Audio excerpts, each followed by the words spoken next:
ಏನಂತಾರ P1 incident ಅಂತಾರ, major incident ಅಂತಾರ. ಕಂಪ್ನಿದು ಒಂದು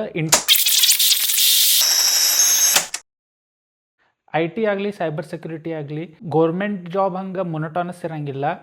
ಡೈಲಿ ಏನರ ಒಂದು ಇಂಟ್ರೆಸ್ಟಿಂಗ್ ಏನ್ರಿ ಹೊಸದು ಕಲಿಯಾಕೆ ಸಿಗ್ತೈತಿ. ಇವತ್ತು ನೋಡ್ರಿ ನಂದು ಕಂಪ್ನಿನಾಗ ಒಂದು ಮೇಜರ್ ಇಂಪ್ಯಾಕ್ಟ್ ಆಗೈತಿ. ಇಂಡಿಯಾ ಮತ್ತು ಫಿಲಿಪೀನ್ಸ್ ಸೈಡ್ ಯಾರಿಗೂ RDP ಮಾಡಕ್ಕೆ ಬರ್ವಾತು, ಅಂದ್ರೆ ರಿಮೋಟ್ ಡೆಸ್ಕ್ಟಾಪ್ ಕನೆಕ್ಷನ್ ಯಾರಿಗೂ ಮಾಡಕ್ಕೆ ಬರ್ವಾತು. ಅಂದ್ರೆ ಬೇಸಿಕ್ಲಿ ಯಾರಿಗೂ ಕಂಪ್ನಿ ಸರ್ವರ್ಸಿಗೆ ಲಾಗಿನ್ ಮಾಡೋಕ್ಕಾಗತ್ತಿಲ್ಲ, ಯಾರಿಗೂ ಏನು ಕೆಲಸ ಮಾಡೋಕ್ಕಾಗತ್ತಿಲ್ಲ. ಸೊ ಬೇಸಿಕ್ಲಿ ಇದಕ್ಕೆ ಏನಂತಾರ P1 ಇನ್ಸಿಡೆಂಟ್ ಅಂತಾರ, ಮೇಜರ್ ಇನ್ಸಿಡೆಂಟ್ ಅಂತಾರ. ಕಂಪ್ನಿದು ಒಂದು ಇಂಟರ್ನಲ್ ನೆಟ್ವರ್ಕ್ ಇರ್ತೈತಿ. ಇಂಟರ್ನಲ್ ನೆಟ್ವರ್ಕ್ನಾಗ ಎಲ್ಲ ಸರ್ವರ್ಸ್, ಅಪ್ಲಿಕೇಶನ್ಸ್, ಇಂಟರ್ನಲ್ ವೆಬ್ಸೈಟ್ಸ್ ಎಲ್ಲ ಇರ್ತಾವೆ.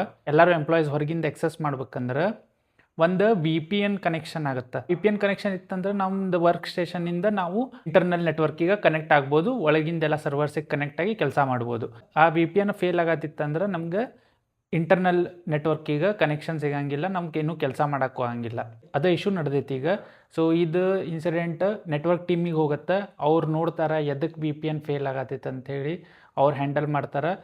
ಸೊ ಬೇಸಿಕ್ಲಿ ಹಿಂಗೆ P1 ಇನ್ಸಿಡೆಂಟ್ಸ್ ಬಂದಿರ್ತಾವಲ್ಲ, ಯಾವ ಟೀಮ್ ರೆಸ್ಪಾನ್ಸಿಬಿಲಿಟಿ ಇರ್ತೈತಿ ಅವ್ರಿಗೆ ಭಾಳ ಹೆಡ್ಡೇಕ. ಉಳ್ಕಿದ್ದವ್ರು ಫುಲ್ ಎಂಜಾಯ್ ಮಾಡ್ತಿರ್ತಾರೆ, ಚಿಲ್ ಮಾಡ್ತಿರ್ತಾರೆ, ಯಾಕಂದ್ರೆ ಏನೂ ಕೆಲಸ ಮಾಡೋಕ್ಕಾಗಿಲ್ಲ. ಸೊ ನಂಗೀಗ ಚಿಲ್ ನಡೆದೈತಿ. ಹಂಗೆ ಗೌರ್ಮೆಂಟ್ ಮತ್ತು ITಗಿದ ಡಿಫರೆನ್ಸ್ ಡೈಲಿ ಒಂದೇನೋ ಹೊಸದು ಕಲಿಯಾಕೆ ಸಿಗುತ್ತೆ. ಇನ್ನೂ ಎಕ್ಸೈಟಿಂಗ್ ಸಿನಾರಿಯೋಸ್ ಆಗ್ತಿರ್ತಾವೆ. ಟ್ರಬಲ್ ಶೂಟಿಂಗ್, ಬ್ರೈನ್ ಸ್ಟಾರ್ಮಿಂಗ್ ಮಾಡೋದು ಇಷ್ಟ ಇತ್ತಂದ್ರೆ ITನಾಗ ಬರ್ರಿ. ಸಿಗೋಣಂತ ಮತ್ತು ಬೇರೆ ವಿಡಿಯೋನಾಗ. ಬಾಯ್.